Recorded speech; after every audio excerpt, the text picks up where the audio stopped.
बिस्मिल्लाहिर्रहमानिर्रहीम अस्सलाम वालेकुम।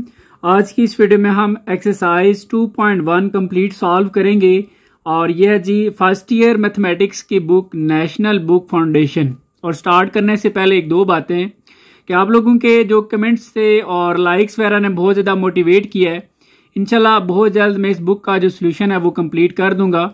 तो अभी हम स्टार्ट करते हैं जी। और स्टार्ट करने से पहले एक चीज़ मैं आपको बता दूं कि जो भी क्वेश्चन होगा हम सबसे पहले उसका बेसिक कंसेप्ट क्लियर करेंगे। जैसे ये क्वेश्चन 1 है, अब ये ऑर्डर क्या होता है, ये कैसे फाइंड करते हैं, मैट्रिसेस किस चीज़ को कहते हैं। तो बेसिक कंसेप्ट क्लियर करने के बाद फिर हम इस क्वेश्चन को जो है वो स्टार्ट करेंगे। तो इसी तरह जब क्वेश्चन 2 आएगा तो उससे उसका जो बेसिक कंसेप्ट होगा पहले वो क्लियर करेंगे और फिर क्वेश्चन 2 स्टार्ट करेंगे और इसी तरह बाकी क्वेश्चंस भी। तो अभी हम जो है जी क्वेश्चन नंबर 1 का जो बेसिक कंसेप्ट है वो स्टार्ट करते हैं। और इस बेसिक कंसेप्ट में दो चीज़ें हम जस्ट पढ़ेंगे कि ये मैट्रिक्स या मैट्रिसेस क्या होते हैं, क्योंकि दोनों वर्ड यूज हुए हैं और मैं आपको बताऊंगा कि ये दोनों क्या चीज़ है। और दूसरा हमारा पॉइंट होगा जी कि ऑर्डर ऑफ मैट्रिक्स क्या होता है। ये दो पॉइंट हम डिस्कस करेंगे, फिर हम क्वेश्चन 1 जो है वो स्टार्ट करेंगे। तो सबसे पहले जी हम बात करते हैं कि ये मैट्रिक्स और मैट्रिसेस में फ़र्क क्या है, डिफरेंस क्या है। बेसिकली ये जो मैट्रिक्स है ये एक सिंगुलर एक चीज की जब बात होती है तो वर्ड मैट्रिक्स यूज करते हैं और ये सिंगुलर है। और जब दो या दो से ज्यादा मैट्रिक्स की बात होती है तो फिर हम वर्ड मैट्रिसेस यूज करते हैं। ठीक है, तो ये हमारे पास सिंगुलर है और ये वाला जो है ये प्लूरल है। अब हम देखते हैं कि मैट्रिक्स होता क्या है। फॉर एग्जाम्पल जी मैं आपके सामने यहाँ पर कुछ नंबर लिख देता हूँ 1 2 3, उसके बाद जी 4 5 6, आप कोई भी नंबर लिख लें। ठीक है, ये नंबर लिखे, नंबर लिखने के बाद इनको मैं ये स्क्वायर ब्रैकेट, इसको कहते हैं स्क्वायर ब्रैकेट, स्क्वायर ब्रैकेट के अंदर जो है वो क्लोज कर देता हूं। तो ये जो चीज आपके सामने बन चुकी है इसको कहते हैं जी मैट्रिक्स। देखें हर चीज का एक नाम है। ठीक है, आपके इर्द गिर्द जितनी भी चीजें पड़ी हुई हैं हर चीज का एक नाम है। तो बिल्कुल इसी तरह यहाँ पर मैथ्स में इस चीज को मैट्रिक्स बोला जाता है। जब इस तरह के बहुत सारे होंगे तो फिर हम वर्ड मैट्रिक्स नहीं बल्कि मैट्रिसेस यूज करेंगे। ठीक है जी, अब अगर हम इसको भी समझ लें तो इसके अंदर ये जो नंबर्स मैंने लिखे हैं 1 2 3 4 5 वगैरह कोई भी नंबर हो सकते हैं। लाइक ऐसे नहीं है कि जो आप ऐसे ही लिखें, एक नंबर जो है वो रिपीट भी हो सकता है। यहाँ पर 1 है तो यहाँ पर भी 1 लिख सकते हैं। तो इन सिंपल वर्ड ये जो नंबर लिखे हुए हैं इन नंबर्स के नाम है जी, दो नाम है। ठीक है, इनको या तो हम एलिमेंट्स कहते हैं और इसके अलावा या फिर हम इनको इंट्रीज का वर्ड यूज करते हैं। ठीक है जी, तो ये दो वर्ड आप याद रखें कि इनको या तो एलिमेंट्स बोला जाता है या फिर इंट्रीज बोला जाता है। और ये जैसा कि मैंने आपको बताया कि ये जो ब्रैकेट है इस ब्रैकेट को कहा जाता है स्क्वायर ब्रैकेट। ठीक है जी, इसको हम कहते हैं स्क्वायर ब्रैकेट। अब ये चीज तो आपको क्लियर होगी कि ये एलिमेंट्स हैं या इंट्रीज हैं और ये स्क्वायर ब्रैकेट है। अब इसके साथ साथ ये जो मैट्रिक्स बनाया है हमने कोई तो इसका नाम रखना है जी। फॉर एग्जाम्पल मैं एक और मैट्रिक्स बना देता हूँ 1 2 3 4। ठीक है, अब जब मैं कहता हूं मैट्रिक्स, अब आपको क्या पता चल रहा है कि इसकी बात हो रही है या इसकी बात हो रही है। तो फर्दर फिर मजीद जो है इनका एक नाम रखा जाता है। लेट्स सपोज मैं इसको ए कह देता हूं, इसको जो है मैं बी कह देता हूं। अब मैं कहता हूं मैट्रिक्स ए, अब आपको पता चल गया है कि इस मैट्रिक्स की बात हो रही है। मैं कहता हूं जी मैट्रिक्स बी, इस मैट्रिक्स की बात हो रही है। सो एक और चीज के जो मैट्रिसेस हैं, अब जब ज्यादा की बात होगी तो फिर हम वर्ड मैट्रिसेस यूज करेंगे। तो matrices are usually denoted with capital letters. ये देखिए मैंने जो नाम दिया है इसको, ये कैपिटल लेटर जो है ना वो यूज किया। आप कोई भी ए से लेकर जी तक कोई भी लेटर यूज कर लें, ए बी सी वगैरह, लेकिन कैपिटल आपने यूज करना है। ठीक है, एक बात ये भी याद रखनी है। अब इसके अलावा मैट्रिक्स के अंदर मजीद देखा जाए तो जो ये हॉरिजॉन्टल लाइंस हैं, ठीक है, और इसी तरह ये वर्टिकल लाइंस हैं। ठीक है, ये इसकी कहलाती हैं रोज और कॉलम। अब अगर हम सबसे पहले बात करें कि ये रोज क्या होती हैं, तो रोज मैट्रिक्स के अंदर जो हॉरिजॉन्टल लाइंस हैं, ठीक है, इस तरह की जो होती हैं, और कॉलम्स क्या होते हैं जी वर्टिकल लाइंस जो इस तरह की होती है। फॉर एग्जांपल मैं आपके सामने ये एक मैट्रिक्स बना देता हूँ। कोई भी आप एंट्रीज या एलिमेंट लिख सकते हैं 1 2 3 4 हम लिख लेते हैं जी। अब ये एक मैट्रिक्स है, इस मैट्रिक्स के अंदर अब कितनी रोज हैं जी, 1 और ये 2। ठीक है, अब यूं लाइन लगा के भी चेक कर सकते हैं। तो ये जो है ये इसकी रोज हैं। अब इसके अंदर कॉलम कितने हैं जी, ये 1 और ये 2, इसके अंदर 2 कॉलम हो गए। तो ये इसकी रोज और कॉलम का कंसेप्ट है। ठीक है जी, इसके अलावा एक और कंसेप्ट भी आप माइंड में रखें जो कि हमारे पास जैसा है कि ये एक एलिमेंट्स है मुख्तलिफ। ठीक है, अगर हम इसको इन जनरल किसी एलिमेंट, लेट्स सपोज ये एक एलिमेंट है, इसको मैं एक इन जनरल जो है अगर डिनोट करना चाहूँ तो कैसे लिखूंगा? इसके लिए आपने स्मॉल, क्योंकि एलिमेंट है, एलिमेंट के लिए आपने स्मॉल लेटर यूज करना है। और अब ये जो है ना, ये अब देखें इसके साथ हम लिखेंगे आई और जे। अब मैं आपको आई और जे का मतलब समझा देता हूँ। लेकिन जी फॉर एग्जांपल अगर हम इसी 2 की बात करें तो अब ये आ जाएगा जी 2, चले मैं आई जे की जगह ना, यहाँ पर आई की जगह मैं लिख देता हूँ जी 1 एंड 2। अब इसका मतलब देखें जरा। अब इसका मतलब ये है कि आई जो है बेसिकली रिप्रेजेंट करता है रोज को, ठीक है। आई की चीज के लिए है जी रो के लिए, और जे की चीज को रिप्रेजेंट करता है कॉलम के लिए। अब 1 2 लिखा हुआ है, 1 2 का मतलब है कि ये जो एलिमेंट है, सपोज आप एक जगह जो है वो 2 कर लें, ठीक है। अब ये जो एलिमेंट है ये फर्स्ट रो में है और सेकंड कॉलम में है। अगर आप चेक करें तो ये 2 जो है, ये वाला 2 ये देखें फर्स्ट रो में है, और अगर हम कॉलम के लिहाज से देखें ये फर्स्ट कॉलम है और ये सेकंड कॉलम है। तो ये 1 2 का मतलब ये होगा। तो इन जनरल हम जो है ना वो आई जे लिख देते हैं। आई का मतलब होगा जी रोज, और जे जो है वो कॉलम बता देता है। तो ये चीज भी आपने माइंड में रखनी है। तो ये कुछ बेसिक चीजें हैं जी जो कि मैट्रिक्स या मैट्रिसेस के बारे में जब ज्यादा की बात होगी तो मैट्रिसेस वर्ड यूज होगा, जब किसी एक की बात कर रहे होंगे तो आप उसको मैट्रिक्स कह सकते हैं। तो ये कुछ इंफॉर्मेशन है जो कि आपने याद रखनी है जी मैट्रिक्स के हवाले से। अभी हमारा जो दूसरा पॉइंट है वो है ऑर्डर के हवाले से। अब नेक्स्ट जो दूसरा पॉइंट है वो है ऑर्डर ऑफ अ मैट्रिक्स। अब सबसे पहले हम देखते हैं कि ये ऑर्डर होता क्या है, ये कैसे फाइंड होता है, ये हम क्यों फाइंड करते हैं, ये तमाम चीजें हम देखेंगे। सबसे पहले जी how many rows and columns are there in a matrix is known as order of matrix. यानी कि किसी मैट्रिक्स के अंदर, फॉर एग्जांपल ये एक मैट्रिक्स है जी 1 2 3 4 कर लेते हैं।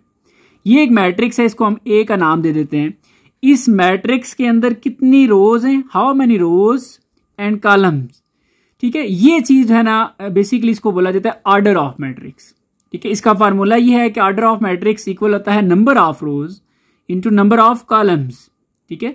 अच्छा, इसमें यह बात भी याद रखनी है कि आपने सबसे पहले रोज को लिखना है और फिर कॉलम को लिखना है, ठीक है। ये मैंने नीचे लिखा भी हुआ है कि write number of rows first and then number of columns. पहले आपने रोज को लिखना है और फिर आपने कॉलम को लिखना है, ठीक है जी। तो ये इस चीज का भी ख्याल रखना है। अक्सर स्टूडेंट कॉलम को पहले लिख देते हैं, रोज को बाद में लिख देते हैं, तो ये भी गलत हो जाता है।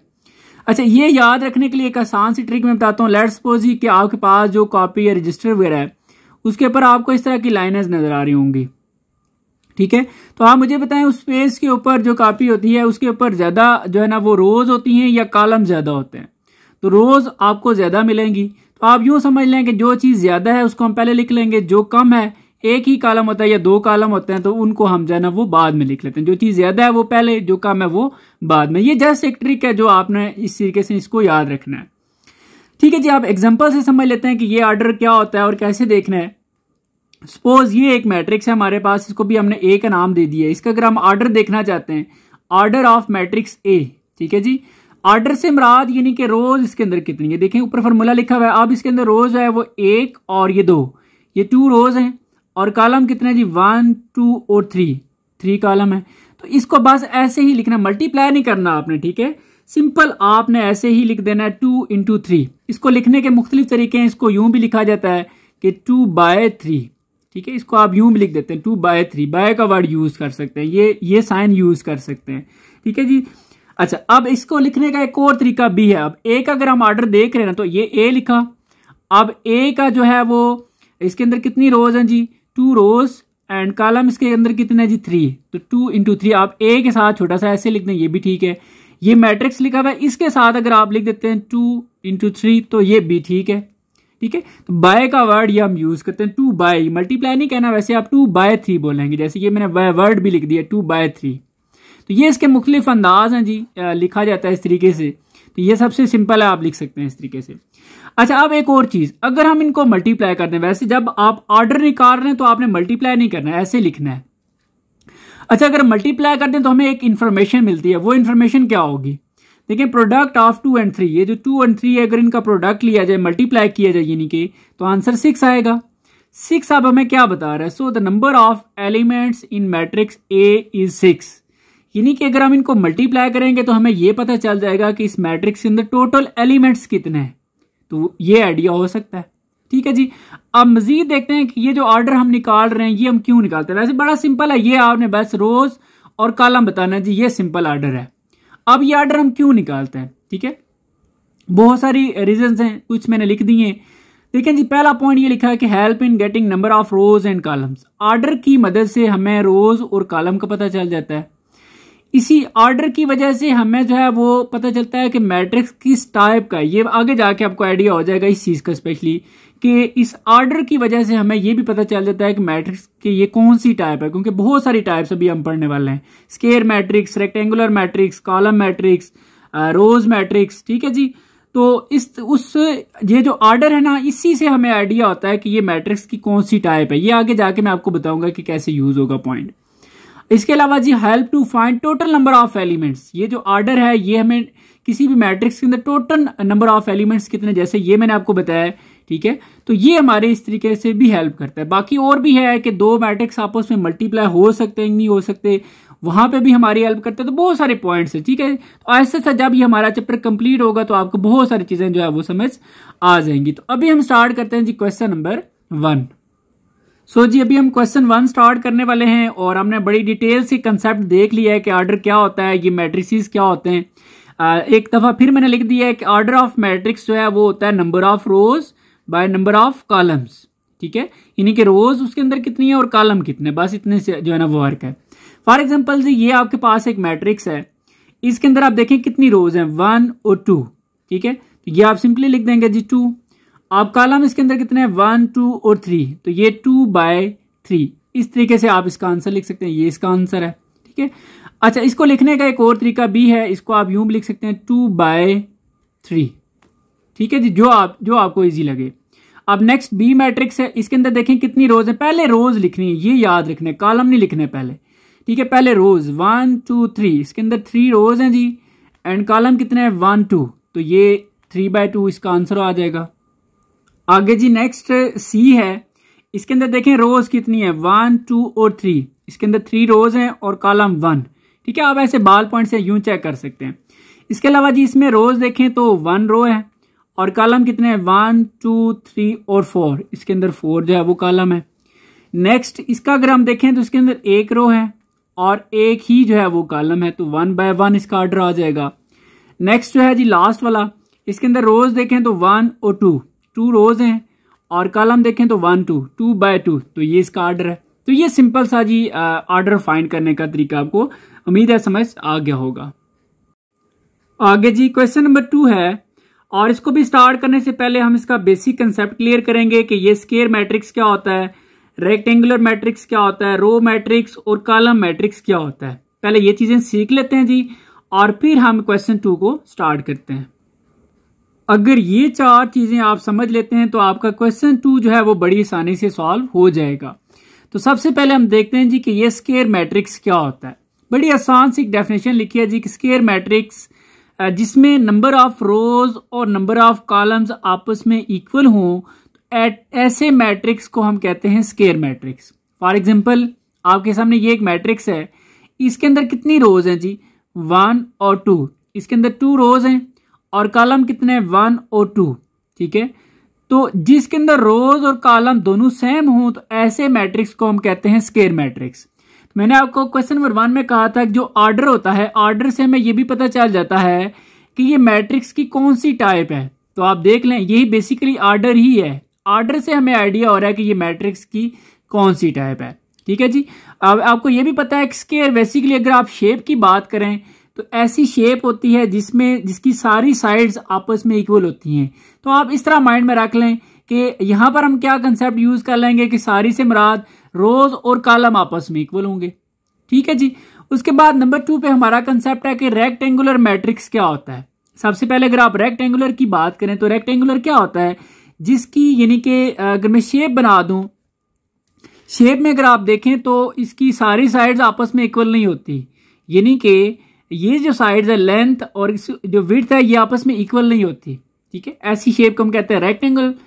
अब यहां पर हमने क्या देखना है कि जिसमें रोज और कॉलम आपस में इक्वल ना हो, ऐसे मैट्रिक्स को हम बोलेंगे रेक्टेंगुलर मैट्रिक्स। फॉर एग्जांपल अगर इसके अंदर देखें तो 2 रोज हैं, ठीक है जी, और कॉलम कितने हैं, 1, 2 और 3, ठीक है, देखें ये सेम नहीं है दोनों, जब सेम नहीं है तो ये रेक्टेंगुलर मैट्रिक्स होगा, ये याद रखना। रोज और कॉलम सेम ना हो तो वो रेक्टेंगुलर मैट्रिक्स होगा। इसके बाद जी नेक्स्ट पॉइंट है कि रो मैट्रिक्स क्या होता है। वेरी सिंपल, ऐसा मैट्रिक्स जिसके अंदर सिर्फ एक रो हो, आप बाकी किसी चीज को ना देखें, आप सिर्फ ये देखें कि अगर उसके अंदर एक ही रो है तो वो रो मैट्रिक्स होगा। बाकी आपने कॉलम वगैरह को नहीं देखना, सिर्फ रो को देखना। रो मैट्रिक्स है तो रो को आप देख लें। रो कितनी होंगी जी 1, ठीक है। फॉर एग्जांपल ये मैट्रिक्स देखें, इसके अंदर रोज कितनी है 1, कॉलम जितने मर्जी, हमें कॉलम से कोई लेना देना नहीं है, ठीक है, हमने जस्ट रोज को देखना है। इसके बाद नेक्स्ट कॉलम मैट्रिक्स, ऐसा मैट्रिक्स जिसके अंदर एक ही कॉलम होगा उस मैट्रिक्स को हम कहेंगे कॉलम मैट्रिक्स। फॉर एग्जांपल अगर इसको आप देखें तो इसमें जो एक ही कॉलम है, रोज जितनी मर्जी हो इसके अंदर, ठीक है, हमने कॉलम देखना है, कॉलम के मैट्रिक्स के अंदर हमने कॉलम की बात करनी है।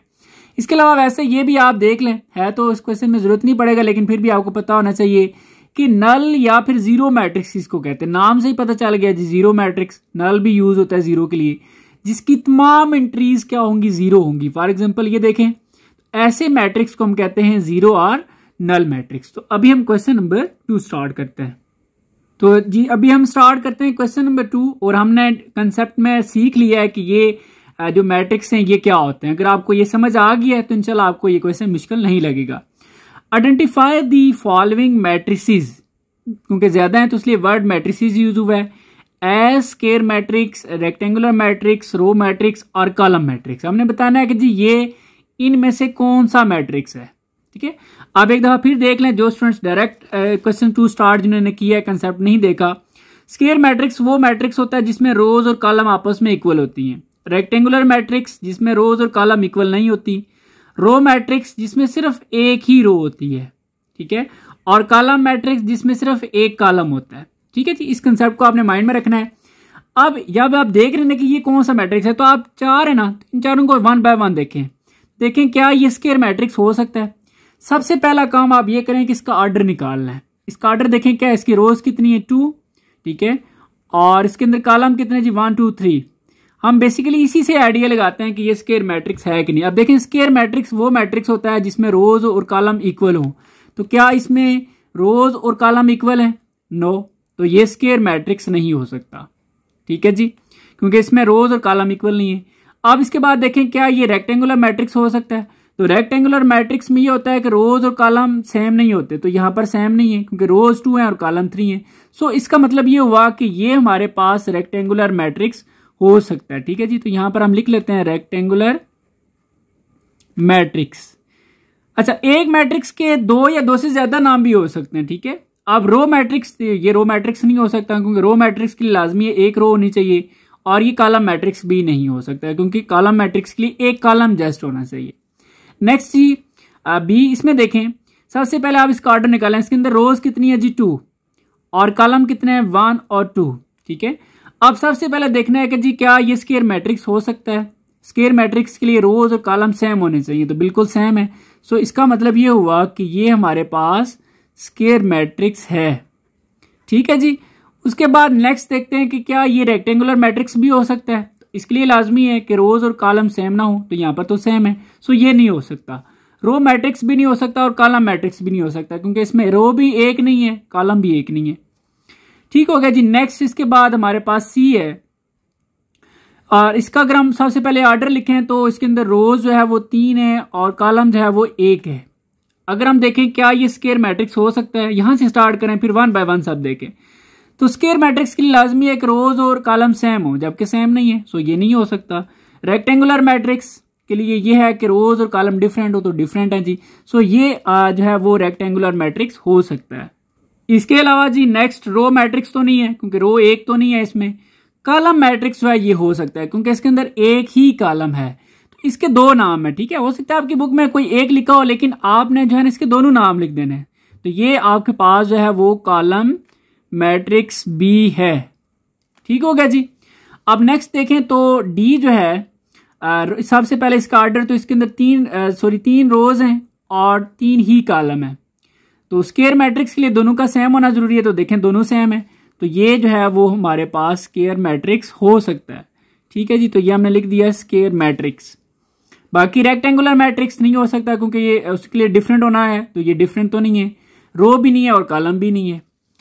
नेक्स्ट जी ई के अगर आप देखें तो इसके रो जो है वो 1 है, कॉलम जो है वो इसके अंदर 1 2 और 3, कॉलम 3 है। ठीक है, अब सबसे पहले क्या ये स्क्वायर मैट्रिक्स हो सकता है? नहीं, क्योंकि उसके लिए लाजमी है दोनों सेम हो, ये तो डिफरेंट है। रेक्टेंगुलर मैट्रिक्स हो सकता है क्योंकि रोज और कॉलम सेम नहीं है। सो यहां पर हम लिख लेते हैं कि ये रेक्टेंगुलर मैट्रिक्स हो सकता है। ठीक हो गया जी।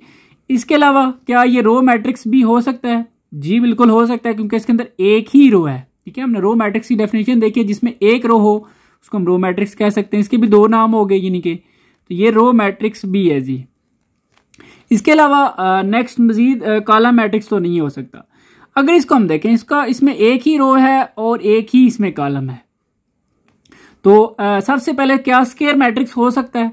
स्क्वायर मैट्रिक्स के लिए दोनों सेम हो तो दोनों सेम है। सो इसका मतलब ये हुआ कि ये स्क्वायर मैट्रिक्स हो सकता है जी। ठीक हो गया। इसके अलावा नेक्स्ट दूसरा जो रेक्टेंगुलर के लिए है दोनों डिफरेंट हो तो वो ये नहीं हो सकता। तीसरा रो के लिए ये लाजमी था कि एक ही रो होनी चाहिए, रो एक ही है, तो इसका मतलब ये हुआ कि ये रो मैट्रिक्स भी हो सकता है। तो यहां पर हमने लिख लिया जी कि ये रो मैट्रिक्स भी है। अब कॉलम मैट्रिक्स के लिए है कि इसके अंदर एक ही कॉलम हो, तो कॉलम भी एक ही है। सो ये जो है ये मैट्रिक्स कॉलम मैट्रिक्स भी हो सकता है। तो ये इस तरह आपने देखा इस एक मैट्रिक्स के बहुत सारे नाम हो सकते हैं, तो इस चीज को भी आपने माइंड में रखना है, इस चीज से आपने बिल्कुल भी परेशान नहीं होना। तो यहां पर जी आपका ये क्वेश्चन 2 जो है वो कंप्लीट हो जाता है। आगे जी क्वेश्चन नंबर 3 है आइडेंटिफाई द डायगोनल मैट्रिक्स। अच्छा, सबसे पहले हम क्वेश्चन 3 को भी स्टार्ट करने से पहले हम ये सीख लेते हैं कि ये डायगोनल मैट्रिक्स क्या होता है, स्केलर मैट्रिक्स क्या होता है, इसी तरह identity matrix, lower triangular matrix, upper triangular matrix. ठीक है जी, तो ये पहले हम बेसिक कंसेप्ट क्लियर कर लेते हैं, ये हमारे पास ये चीजें हम सीख लेते हैं और फिर हम क्वेश्चन 3 को स्टार्ट करते हैं। अगर ये 5 चीजें अगर आप समझ लेते हैं तो आपका क्वेश्चन नंबर 3 बड़ी आसानी से सॉल्व हो जाएगा। सबसे पहले हम देखते हैं जी कि ये डायगोनल मैट्रिक्स क्या होता है, लेकिन डायगोनल मैट्रिक्स से भी पहले हम ये देखते हैं कि डायगोनल क्या चीज है, व्हाट इज डायगोनल। तो ये आपके सामने जी मैंने एक मैट्रिक्स बना दिया। ठीक है, ये जो लिखा हुआ है A11 A112, इससे कोई परेशान नहीं होना, ये सिंपल आप समझ लें, ये पहला एलिमेंट है, ये दूसरा है, ये तीसरा है, जस्ट एक इन जनरल फॉर्म जो है यहां पर लिखी हुई है। ठीक है जी। अच्छा, इसमें अगर जैसे ये देखें मैंने ये जो लाइन लगाई हुई है, एक सर्कल सा बनाया हुआ है, ये जो चीज है, ये जो साइड है, इसको कहते हैं जी मेन डायगोनल। ठीक है, या इसका दूसरा नाम है प्रिंसिपल डायगोनल। इस तरीके से जो यहां से स्टार्ट हो रहा है और यहां पर एंड हो रहा है, इसको बोला जाता है मेन डायगोनल। असल हमारा ये डायगोनल होगा। और ये वाला जो है, ये जो क्रॉस में है, इसको कहते हैं सेकेंडरी डायगोनल, मतलब इसके बाद जो आएगा। मेन तो यही है, ठीक, इसके बाद जो है ना वो हम इसको फिर कह सकते हैं कि ये भी डायगोनल है। ठीक है जी, तो ये एक सिंपल सा कंसेप्ट है कि ये जो क्रॉस में लाइनें लगी हुई हैं ये डायगोनल्स हैं, और इसमें मेन डायगोनल और ये सेकेंडरी डायगोनल। अब आते हैं जी डायगोनल मैट्रिक्स क्या होता है। डायगोनल की तो समझ आ गया, डायगोनल मैट्रिक्स क्या होता है। तो स्क्वायर मैट्रिक्स बेसिकली, अच्छा ये भी पता चल गया कि डायगोनल मैट्रिक्स एक स्क्वायर मैट्रिक्स होता है। ठीक है, इन विच इसमें 2 बातें आपने याद रखनी है, अगर 2 बातें पूरी हो जाती हैं तो उस मैट्रिक्स को हम डायगोनल मैट्रिक्स कह सकते हैं। नंबर 1 कि उसके अंदर जितने भी एलिमेंट्स है, ऑल द एलिमेंट्स एक्सेप्ट, मतलब छोड़ के, द मेन डायगोनल वाले एलिमेंट्स को छोड़ के, all the elements except the main diagonals are 0, यानी कि सारे के सारे एलिमेंट्स 0 हों सिवाय किसके, मेन डायगोनल वाले के, यानी कि इनके अलावा बाकी दाएं बाएं वाले जो एलिमेंट्स हैं वो अगर 0 हों तो ऐसे मैट्रिक्स को हम कह सकते हैं डायगोनल मैट्रिक्स। दूसरी बात कि ये जो मेन डायगोनल जो रह जाता है, ये जो मेन डायगोनल है ये कम से कम has at least 1 non zero element. अगर यहां पर 3 है ना, 3 में से कम एक एलिमेंट ऐसा होना चाहिए जो कि नॉन जीरो हो, ये नहीं कि ये भी तीनों 0 हो तो वो तो मैट्रिक्स फिर सारे अगर 0 हो जाते तो वो तो नल मैट्रिक्स बन जाएगा। डायगोनल में कम से कम एक बंदा जो है वो हाजिर होना चाहिए। ठीक है, तो एक एग्जांपल के थ्रू मैं आपको बता देता हूं जी कि ये एक एग्जांपल है। अब इसमें देखें तो ये जो डायगोनल है मेन डायगोनल, इसमें देखें तीनों एंट्रीज जो है ना वो हैं नॉन जीरो हैं, लेकिन बाकी सारी एंट्रीज 0 हैं, तो ऐसे डायगोनल को, ऐसे मैट्रिक्स को हम कहते हैं डायगोनल मैट्रिक्स। एक और एग्जांपल है। अच्छा, इसमें देखें तो 3 थे ना, तीनों में से देखें एक 0 हो गए तो कोई मसला नहीं, कम से कम एक जो है ना एटलीस्ट 1, ठीक है, एटलीस्ट 1 का मतलब कम से कम एक बंदा जो है वो इन तीनों में से होना चाहिए, बाकी बेशक 0 हो जाए। अब इसको अगर आप देखें तो ये बड़ी अच्छी डेफिनेशन को क्लियर कर रहा है कि तीनों में से कम एक जो है ना वो नॉन जीरो है। ऐसे मैट्रिक्स को हम कहते हैं डायगोनल मैट्रिक्स। डायगोनल में कम से कम एक बंदा नॉन जीरो होना चाहिए, बाकी सारे जो है वो जीरो हैं। ठीक हो गया जी। एक और एग्जांपल देख लें, इसमें भी देखें तो ये डायगोनल में एक कम से कम ऐसा है जो कि नॉन जीरो है, बाकी सारे जीरो हैं। ऐसे मैट्रिक्स को बोला जाता है जी डायगोनल मैट्रिक्स। अब देखते हैं जी कि ये स्केलर मैट्रिक्स क्या होता है। एक और चीज आपको बता दूं कि ये आगे जो जितने भी मैट्रिक्स हैं, स्केलर हो गया, आइडेंटिटी हो गया, lower triangular matrix, upper triangular matrix, इनको आगे सारा जो डेफिनेशन है वो डायगोनल से ही समझ आएगी। अगर आपको डायगोनल क्लियर हो गया तो ये जो समझ लें कि ये इसी से मिलते जुलते हैं, थोड़ा डिफरेंट है इनमें। देखें जी, आप जो स्केलर मैट्रिक्स है ना, इसमें क्या होगा कि all diagonal elements are same.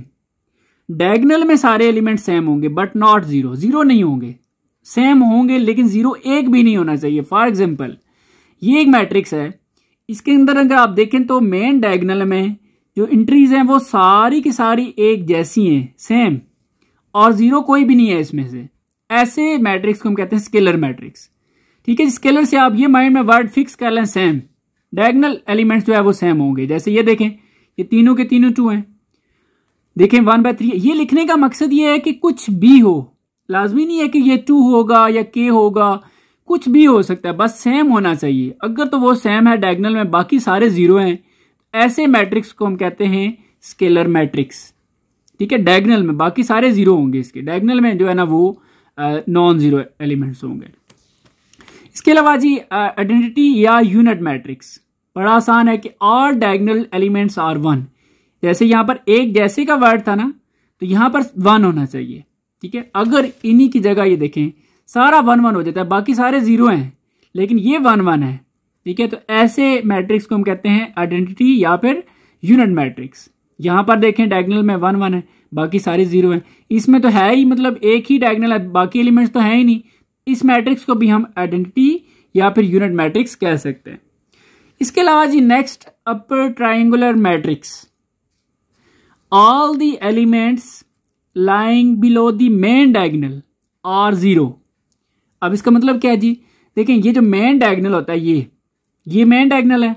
वो कहते हैं जी मेन डायगोनल के नीचे जो एलिमेंट्स हैं वो सारे क्या होंगे, जीरो। आप देखें ये मेन डायगोनल है, इसके नीचे, ऊपर भी हो सकता है नीचे, लेकिन अभी हम बात करें नीचे की, नीचे सारे एलिमेंट जीरो हों, तो ऐसे मैट्रिक्स को हम कहते हैं अपर ट्रायंगुलर मैट्रिक्स। वजह क्या है, जब ये सारे जीरो होंगे तो ये मिलके समझ लें एक ट्रायंगल बना रहे हैं। ठीक है, तो ये देखें ये ट्रायंगल सी बन रही है, तो इस वजह से समझ लें हम कह देते हैं कि ये अपर ट्रायंगुलर मैट्रिक्स है। ठीक है, क्योंकि नीचे वाले जीरो होंगे तो फिर ऊपर जो है ना वो ट्रायंगल बनेगी ना, तो इसलिए इसको अपर ट्रायंगल बोला जाता है। अब अगर हम इसकी बात करें तो ये मेन डायगोनल है, मेन डायगोनल के नीचे सारे एलिमेंट जीरो हैं, और ऊपर देखें जो एक हमारे पास फिर ये ट्रायंगल सी बन जाती है। ऐसे मैट्रिक्स को हम कहते हैं अपर ट्रायंगुलर मैट्रिक्स। सेम केस यहाँ पर भी है, ये मेन डायगोनल है और इसके नीचे जो है एलिमेंट्स जीरो हैं, ऊपर जो है ना वो देखें फिर कुछ ना कुछ एलिमेंट्स हैं, तो ये हमारे पास बन जाएगा अपर ट्रायंगुलर मैट्रिक्स। आगे जी lower triangular matrix. All the elements lying above the main diagonal are zero.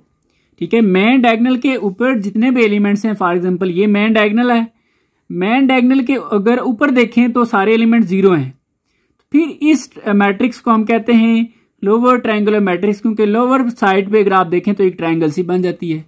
Same case यहाँ पर है कि ये डायगोनल है, इसके ऊपर देखें तो सारे एलिमेंट जीरो हैं और नीचे फिर जो है ना ये एक ट्रायंगल सी बन रही है, तो ये लोअर ट्रायंगुलर मैट्रिक्स बन गया।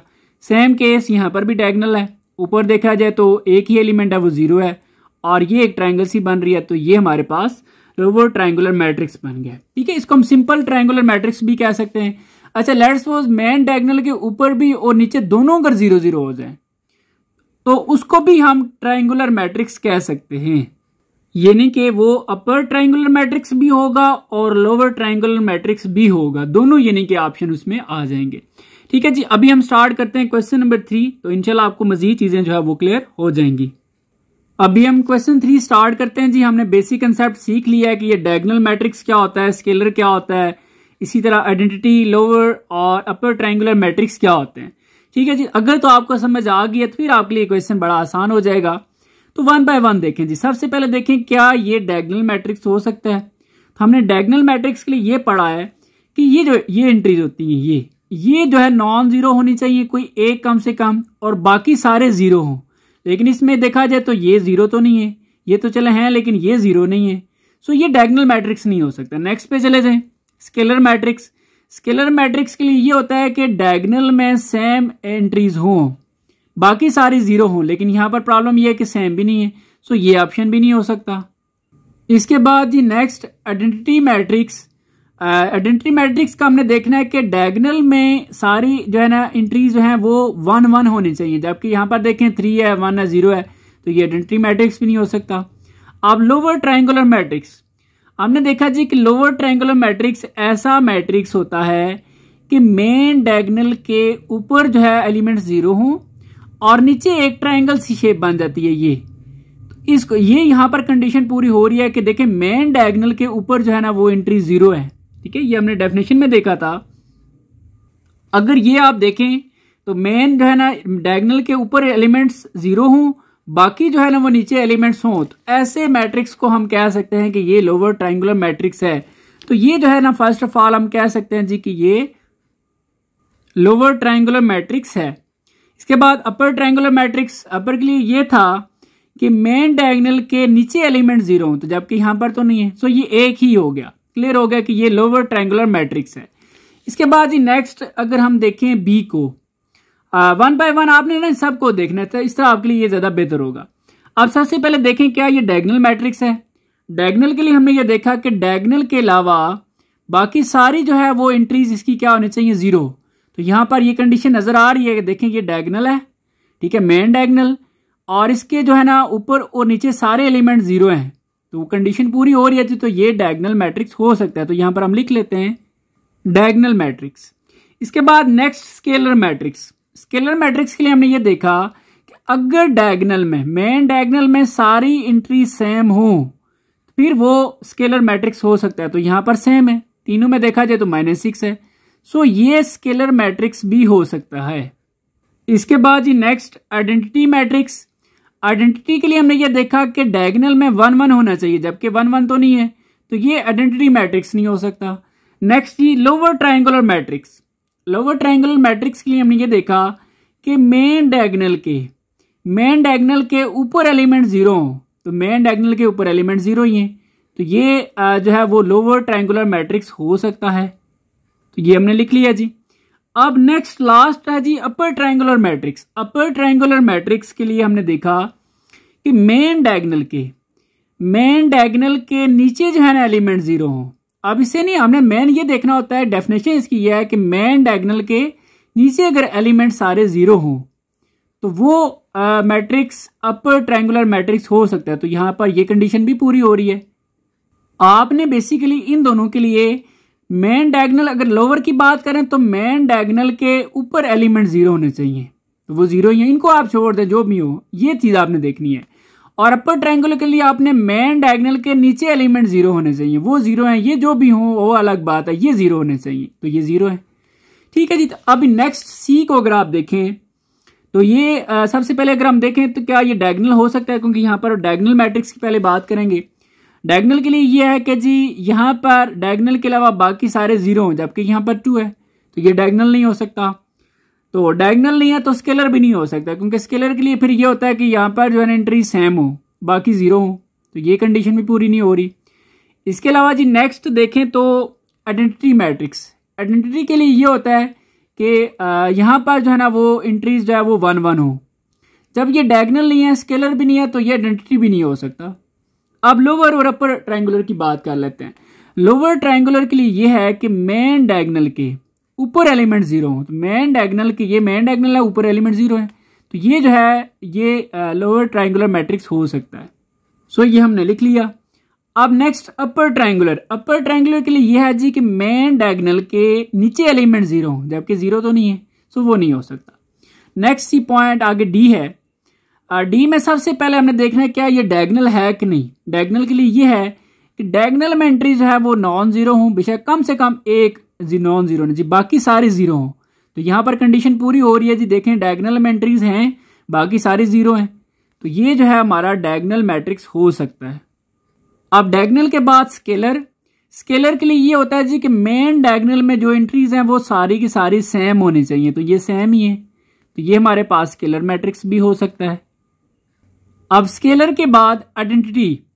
आइडेंटिटी मैट्रिक्स के लिए होता है कि मेन डायगोनल में जो एंट्रीज हैं वो 1 1 हो, तो तीनों 1 1 है, तो ये हमारे पास आइडेंटिटी मैट्रिक्स भी हो सकता है। अब जी इसके बाद लोअर ट्रायंगुलर। लोअर ट्रायंगुलर के लिए ये होता है कि मेन डायगोनल के ऊपर एलिमेंट 0 हो, तो ये देखें मेन डायगोनल के ऊपर एलिमेंट 0 है, इनको आप छोड़ दें जो भी हैं, मेन डायगोनल के ऊपर एलिमेंट 0 हो तो उसको आप लोअर कह सकते हैं, तो यहां पर कंडीशन पूरी हो रही है, सो ये लोअर ट्रायंगुलर मैट्रिक्स हो गया। देखिए एक मैट्रिक्स से बहुत सारे नाम हो सकते हैं, ठीक है।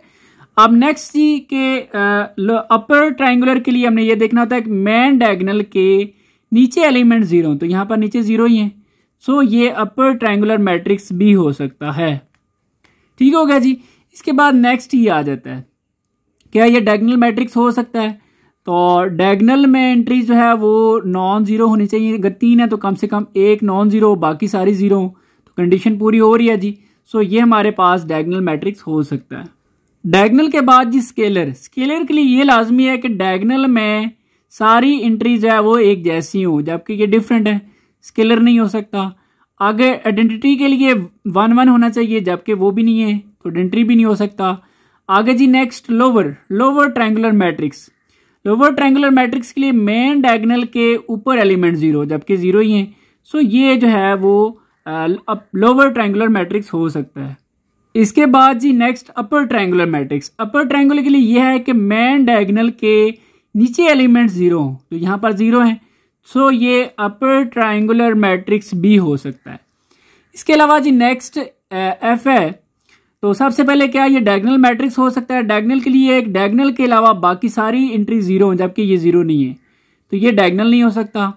जब डायगोनल नहीं है तो ये स्केलर भी नहीं हो सकता, क्योंकि स्केलर के लिए ये जो है ना सेम हो, बाकी सारे 0 हो, जबकि 0 नहीं है। आइडेंटिटी भी नहीं हो सकता, क्योंकि यहाँ पर 1 1 होना चाहिए, जबकि 1 1 नहीं है, और ये भी 0 नहीं है। इसके अलावा next lower triangular matrix. Lower triangular matrix के लिए ये है कि मेन डायगोनल के ऊपर जो है एलिमेंट 0 हो, जबकि 0 नहीं है, तो ये लोअर भी नहीं हो सकता। अब नेक्स्ट ये अपर ट्रायंगुलर मैट्रिक्स कि मेन डायगोनल के जो है वो नीचे एलिमेंट 0 हो, तो नीचे देखें 0 है, तो ये हमारे पास जो है वो अपर ट्रायंगुलर मैट्रिक्स हो सकता है। तो यहां पर हम लिख लेते हैं अपर ट्रायंगुलर मैट्रिक्स। अब नेक्स्ट चीज जी है। सबसे पहले हमने इनमें से देखना है ऑप्शन। तो डायगोनल के लिए ये होता है कि डायगोनल के अलावा बाकी सारी एंट्री 0 हो, तो देखें डायगोनल है भी, क्योंकि कम से कम एक एंट्री ऐसी है जो कि नॉन 0 है, बाकी सारी देखें 0 है, तो ये डायगोनल मैट्रिक्स हो सकता है। डायगोनल के बाद स्केलर। स्केलर के लिए ये होता है कि ये तीनों एंट्रीज अगर 3 है ना तो ये सेम हो, जबकि ये 0 है, तो ये स्केलर नहीं हो सकता। आइडेंटिटी के लिए ये सारी 1 होनी चाहिए, जबकि ये 1 1 नहीं है, तो ये आइडेंटिटी भी नहीं हो सकता। Next lower triangular matrix. Lower triangular matrix के लिए ये है, आगे जी लोअर ट्रायंगुलर मैट्रिक्स के लिए ये है कि मेन डायगोनल के ऊपर एलिमेंट 0 हो, तो ऊपर एलिमेंट 0 है, तो ये हमारे पास जो है वो लोअर ट्रायंगुलर मैट्रिक्स हो सकता है। इसके बाद जी next upper triangular matrix. Upper triangular matrix का ये होता है कि मेन डायगोनल के नीचे एलिमेंट 0 हो, तो नीचे देखें 0 है, सो ये अपर ट्रायंगुलर मैट्रिक्स भी हो सकता है। इसके बाद जी नेक्स्ट क्या ये डायगोनल मैट्रिक्स हो सकता है, क्योंकि पहले हमने देखना है डायगोनल। तो डायगोनल का ये होता है कि डायगोनल के अलावा बाकी सारी एंट्री 0 हो, तो ये बिल्कुल इसमें ऐसा ही है, तो ये डायगोनल मैट्रिक्स हो सकता है। फिर नेक्स्ट स्केलर। स्केलर के लिए यह है कि जो डायगोनल वाली एंट्रीज है मेन डायगोनल वाली वो सेम हो, बाकी 0 हो, तो यहाँ पर सेम भी हैं, सो ये स्केलर भी हो सकता है। ठीक है जी, स्केलर मैट्रिक्स। इसके अलावा नेक्स्ट आइडेंटिटी। आइडेंटिटी के लिए होता है मेन डायगोनल में 1 1 हो, जबकि 1 1 नहीं है, तो ये आइडेंटिटी नहीं हो सकता। नेक्स्ट जी लोअर ट्रायंगुलर मैट्रिक्स। लोअर के लिए होता है कि मेन डायगोनल के नीचे जो है ना वो एलिमेंट 0 हो, सॉरी मेन डायगोनल के ऊपर अगर एलिमेंट 0 हो तो वो हमारा लोअर ट्रायंगुलर मैट्रिक्स होता है। तो ये ऐसा ही है जी, ऊपर देखें एलिमेंट 0 है, तो ये हमारे पास लोअर ट्रायंगुलर, ठीक है जी, मैट्रिक्स हो सकता है। इसके अलावा नेक्स्ट ये होता है जी अपर ट्रायंगुलर के लिए मेन डायगोनल के नीचे एलिमेंट 0 हो, ठीक है। तो फिर जो है ना वो अपर ट्रायंगुलर तो ऐसे नीचे भी 0 है। सो ये हमारे पास अपर ट्रायंगुलर मैट्रिक्स बी है। तो यहाँ पर जी आपका ये जो क्वेश्चन नंबर 3 है ये कंप्लीट हो जाता है। आगे जी नेक्स्ट क्वेश्चन नंबर 4 है, find the transpose of the following matrices. ठीक है जी, सबसे पहले हमने क्या फाइंड करना है, transpose, and identify which one of them are symmetric and which are skew symmetric. 3 चीजें जी, ट्रांसपोज और सिमेट्रिक और स्क्यू सिमेट्रिक। सबसे पहले हम ये 3 चीजें समझ लेते हैं और फिर हम क्वेश्चन 4 को जो है वो स्टार्ट करते हैं। देखिए जी, ट्रांसपोज मैट्रिक्स का क्या होता है। ट्रांसपोज ये होता है कि आप रोज को चेंज कर दें कॉलम में, या फिर आप कॉलम को चेंज कर दें रो में। तो एक फंक्शन आप करेंगे, दूसरा ऑटोमेटिकली हो जाता है। आप चेक कर लें बेशक, ठीक है। फॉर एग्जांपल ये हमारे पास एक मैट्रिक्स ए है जी, इसमें एंट्रीज कर लें जी 1 2 3 4। अब इसका आप ट्रांसपोज लें, ठीक है। तो ट्रांसपोज के लिए छोटा सा हम ये टी लिख देते हैं उसके ऊपर। तो ट्रांसपोज यहां पर हमने क्या करना है जी, रोज को हम सपोज चेंज करते हैं कॉलम में। तो ये रो है, इसको आप यूं कॉलम की फॉर्म में लिख दें, और ये भी रो है, इसको आप कॉलम की फॉर्म में लिख दें। तो आप देखें ऑटोमेटिकली कॉलम चेंज हो गए रोज में। आपने ये काम किया है ना, तो ये भी हो गया। चेक कर लें बेशक, कॉलम को रोज में, ये कॉलम था, ये देखें रोज में चला गया, ये भी कॉलम था, देखें रो में आ गए। कोई एक काम आप करेंगे, दूसरा ऑटोमेटिकली जो है वो ऑटोमेटिकली हो जाएगा। तो चलें, ये तो हो गया ट्रांसपोज। ट्रांसपोज लेने के बाद आप सिमेट्रिक और स्क्यू सिमेट्रिक भी चेक कर सकते हैं। ये इनका लिंक जो है ना, पहले आप ट्रांसपोज फाइंड करेंगे, फिर ये दोनों आप फाइंड कर पाएंगे। अब सिमेट्रिक क्या होता है? सिमेट्रिक बेसिकली ये होता है कि आप किसी भी मैट्रिक्स का, लेट्स सपोज ए है, अगर उसका आप ट्रांसपोज लेते हैं, ठीक है जी, ट्रांसपोज लेने के बाद भी वो मैट्रिक्स वही रहता है, ऐसे मैट्रिक्स को हम कहते हैं सिमेट्रिक। देखिए सिमेट्रिक वर्ड ही ये बता रहा है, सिमेट्रिक का मतलब है सेम, कि आप उसका ट्रांसपोज लें फिर भी वही रहे। जैसे ये देखें ना, ये सेम नहीं है तो ये सिमेट्रिक नहीं है, क्योंकि ये देखें ये चेंज हो गए। अब ये 1 2 3 4 ऐसे है, ये देखें एलिमेंट्स तो सेम है, लेकिन इसका जैसे ये देखें इस कॉलम में 1 3 है, जबकि इस कॉलम में 1 2 है, तो ये सेम नहीं रहे। तो सिमेट्रिक के लिए ये होता है कि ट्रांसपोज लेने के बाद भी वही रहे, तो ऐसे को हम कहते हैं सिमेट्रिक। और स्क्यू सिमेट्रिक क्या होते हैं कि आप किसी का ट्रांसपोज लेते हैं, ए, लेट्स सपोज एक मैट्रिक्स ए है, उसका ट्रांसपोज लेते हैं, आता ए ही है, लेकिन साथ उसके -b आ जाता है। ऐसे मैट्रिक्स को हम कहते हैं स्क्यू सिमेट्रिक। इसका जो माइनस है वो आप इधर भी लिख सकते हैं, ठीक है, इससे कोई प्रॉब्लम नहीं है। इसको आप यूं भी लिख सकते हैं कि -a, और ये ऐसे भी आ सकता है, ये आपकी मर्जी है। अभी हम देखते हैं जी क्वेश्चन जो ए इसका। सबसे पहले जी हम इसका ट्रांसपोज फाइंड करेंगे और फिर हम देखेंगे कि ये सिमेट्रिक है या स्क्यू सिमेट्रिक। तो ये ए है, तो मैंने जी इसका ये ले लिया ट्रांसपोज, और इस साइड ट्रांसपोज कैसे होगा कि रो को आप कॉलम में चेंज कर दें। ये रो है ना 2 0, इसको आप बना दें ये 2 0 को ऐसे कॉलम में। नेक्स्ट ये जो रो है इसको भी आप कॉलम बनाएं, और इस रो को भी आप कॉलम बना दें। ठीक हो गया जी। तो आप चेक करें क्या ये जो आपका आंसर है, क्या ये वही आंसर है, यानी कि क्या वही ए है। तो ये दोनों तो डिफरेंट हो गए। इसका मतलब ये हुआ कि ये यहाँ पर हम कह सकते हैं कि अगर ए जो है, ए ट्रांसपोज, यहाँ पर आप इक्वल ए नहीं कर सकते, ठीक है, यानी कि ए ट्रांसपोज और ए ये दोनों आपस में इक्वल नहीं है। तो यहाँ पर जो है ना, ये ना तो सिमेट्रिक है और ना ही स्क्यू सिमेट्रिक है। तो यहाँ पर आप लिख सकते हैं कि ए इज नॉट सिमेट्रिक, यानी कि ए सिमेट्रिक नहीं है, नॉर का मतलब भी नॉट ही है कि ये स्क्यू सिमेट्रिक भी नहीं है। ये दोनों ऑप्शन नहीं है इसमें। आगे जी नेक्स्ट बी है। सबसे पहले आपने ट्रांसपोज लेना है, तो ये बी का ट्रांसपोज हम लेंगे जी।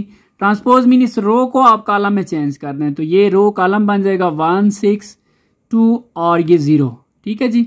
आप देखें क्या ये वाला और ये आपस में इक्वल है? तो इक्वल तो नहीं है, ये डिफरेंट हो गए दोनों।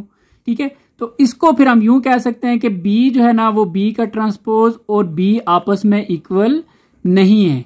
जब इक्वल नहीं है तो यहां पर ना तो ये सिमेट्रिक बन रहा है और स्क्यू सिमेट्रिक भी नहीं बन रहा, क्योंकि स्क्यू सिमेट्रिक के लिए ये था कि वो इक्वल तो हैं लेकिन माइनस जैसा आता है, ये तो इक्वल ही नहीं है। सो ये दोनों ऑप्शन नहीं हो सकते। सो ये हमने लिख दिया कि B is not symmetric nor skew symmetric, मतलब दोनों जो है ना वो नहीं है। आगे जी नेक्स्ट सी है, और सबसे पहले हम इसका ट्रांसपोज लेंगे। तो ये सी का ट्रांसपोज कैसे, रो को आपने कॉलम में चेंज करना है। तो ये रो है, इसको आप यूं कॉलम की फॉर्म में लिख दें। इसी तरह ये भी रो है, तो इसको भी आप कॉलम बना दें। तो अब आप चेक करें क्या ये दोनों आपस में इक्वल हैं? अच्छा, इक्वल के लिए ये होता है कि इनकी जो क्रॉसपोंडिंग एंट्रीज हैं, क्रॉसपोंडिंग एंट्रीज मीन इधर 2 है तो इधर भी 2 होना चाहिए, इधर 6 है तो इसी जगह पर 6 होना चाहिए, तब वो इक्वल होते हैं। तो ये दोनों इक्वल नहीं है, क्योंकि एक भी एंट्रीज अगर ऐसे आगे पीछे है, जैसे 6 है इधर 9 है, तो ये इक्वल ना हुए। सो यहाँ पर हम कह सकते हैं कि सी का जो ट्रांसपोज है, जैसे ही हमने सी का ट्रांसपोज लिया, वो इक्वल नहीं आया वापस सी के, तो फिर ये यहाँ पर तो दोनों इक्वल ही नहीं है, तो ये ना तो सिमेट्रिक है और ना ही स्क्यू सिमेट्रिक है। So C is not symmetric nor skew symmetric. आगे जी नेक्स्ट डी है। सबसे पहले हम इसका ट्रांसपोज लेंगे, तो डी का जो ट्रांसपोज है वो रो को आपने कॉलम में चेंज करना है। तो यहाँ पर हमारे पास रो है जी 0 1 9, तो इसको हम चेंज कर देंगे कॉलम में 0 1 9। ठीक है जी, फिर आगे नेक्स्ट दूसरी जो रो है -1 0 और 5, इसको हमने कॉलम में चेंज कर दिया। नेक्स्ट इसको हम कॉलम में चेंज करें तो ये -9 -5 और ये 0। तो ये मैट्रिक्स जो बना है, अगर आप चेक करें तो क्या ये दोनों आपस में इक्वल हैं? तो इक्वल तो लग रहे हैं, लेकिन प्रॉब्लम एक चीज कर देखें, बाकी एलिमेंट सेम ही है, 0 है 1 9 0 1 9 सेम है, लेकिन माइनस का प्रॉब्लम आ रहा है। ये नहीं कि यहाँ पर माइनस जिसके साथ है यहाँ पर उसके साथ नहीं है। तो अब यहाँ पर आप एक काम करें कि यहाँ पर आप माइनस कॉमन ले लें। ठीक है, आप यूं भी दो आप ऑप्शन कह सकते हैं, या तो आप माइनस कॉमन ले लें या फिर एक माइनस इधर लिख लें, एक माइनस आप मल्टीप्लाई कर दें, क्योंकि आपने ना देखें इधर -1 है, इसको आपने +1 बनाना है यहाँ पे। ठीक है, देखिए -1 है, सॉरी, इसको आपने ना -1 ही बनाना है। आप इसको -1 कैसे बनाएंगे, इसके साथ माइनस आ जाए, तो आप एक माइनस बाय लिख देंगे, एक माइनस सब के साथ मल्टीप्लाई कर दें, एक ऑप्शन ये है। या दूसरा हम यूं कहते हैं माइनस कॉमन ले लें। ठीक है, तो आप देखें 0 है तो ये 0 ही रहेगा, समझ लें माइनस कॉमन ले रहे हैं, तो इसका माइनस कॉमन चला जाएगा, ये 1 रह जाएगा, इसका माइनस कॉमन 9 रह जाएगा, इसका माइनस है ही नहीं, जिसके साथ नहीं होता वो माइनस बन जाता है।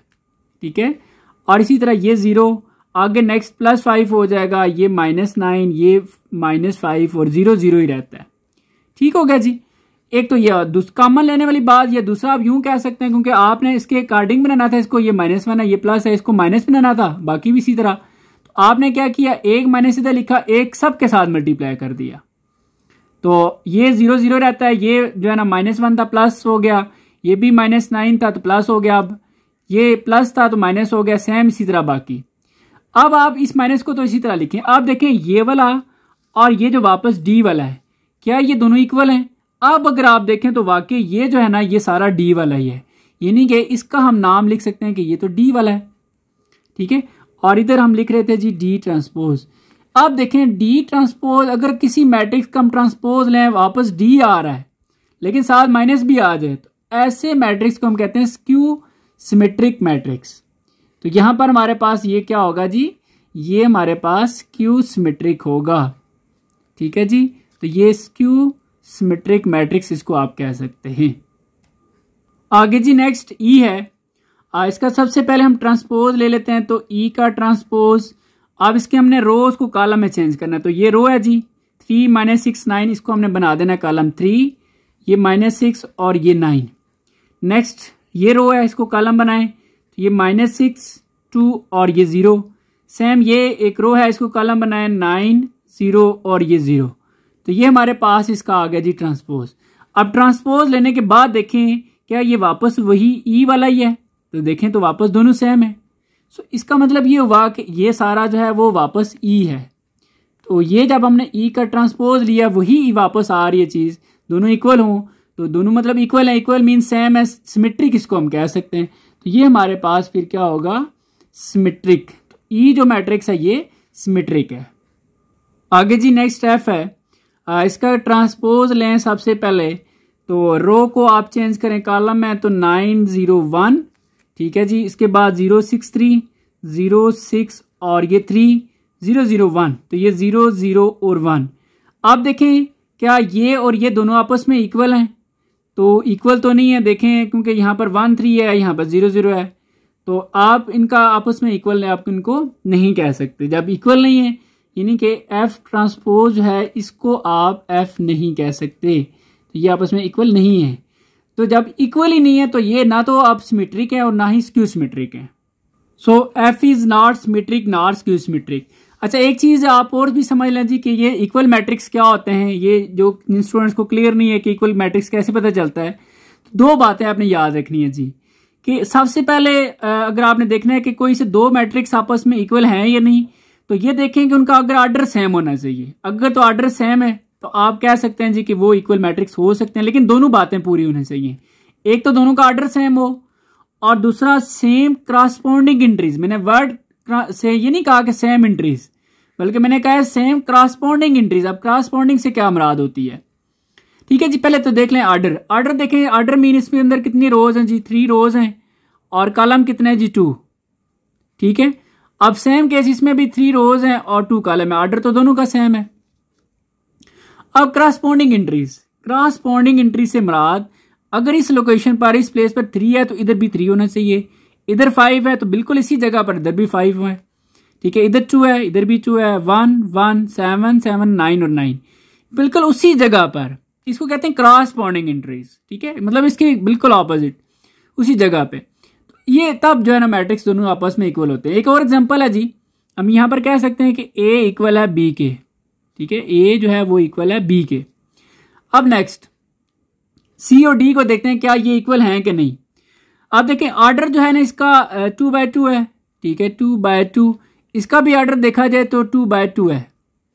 क्या ये सेम है? तो अभी ये बात तो पूरी होगी, लेकिन ये भी चेक करते हैं। क्रॉसपोंडिंग एंट्रीज, इधर 1 है, इधर भी 1 है, इधर 2 है और इधर 3 है, तो क्रॉसपोंडिंग एंट्रीज आपस में इक्वल नहीं है। सो सी और डी, आप एक भी गड़बड़ हो जाए ना तो आप कह सकते हैं कि सी और डी आपस में यहाँ पर इक्वल नहीं है, ठीक है। हालांकि इनकी अगर एंट्री सिर्फ देखें 1 2 3 4, इधर भी 1 2 3 4, एलिमेंट्स तो सेम है, लेकिन वर्ड मैंने सेम एलिमेंट्री या एलिमेंट्रीज नहीं कहा था, बल्कि मैंने क्रॉसपोंडिंग का वर्ड यूज किया है। इधर 1 है तो इधर भी 1, इधर 2 है तो इधर भी 2 होना चाहिए था, जबकि ये डिफरेंट है। सो सी और डी जो है वो आपस में इक्वल नहीं हो सकते, ठीक है जी। तो ये एक छोटा सा कंसेप्ट था। तो यहाँ पर आपकी ये जो एक्सरसाइज है कंप्लीट हो जाती है। अगर कोई चीज़ आपको समझ नहीं आई तो आप कमेंट सेक्शन में जो है वो पूछ सकते हैं, और बाकी जी पढ़ाते हुए कोई चीज़ बुरी लगी तो मैं आपसे माजूरी चाहता हूँ। बाकी अपना बहुत सारा ख्याल रखिएगा। अल्लाह हाफिज़।